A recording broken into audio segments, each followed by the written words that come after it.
So here in this quick tutorial, I will show you how to watch unavailable videos on YouTube. So for that reason, first of all, you need to open up the YouTube. And then from here, let me just open up my watch later playlist. And as you can see, there are two videos, but it is showing only one. And one unavailable video is hidden.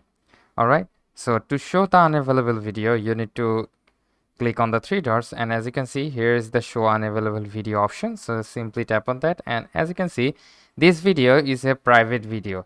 Most likely someone whom you saved the video has made this video private, or he or she can be delete this video. All right, so that's why you cannot see this video. There is no way, absolutely no way you can watch the unavailable videos on YouTube, because he or she have already deleted this video or make this private. All right, so there is no way. So thank you so much guys for watching this video. I think you get some knowledge about the unavailable videos, and it is 100% solid. So that's how you can simply do it. So hope this video helps. If yes, please leave a like, and we'll see you next time.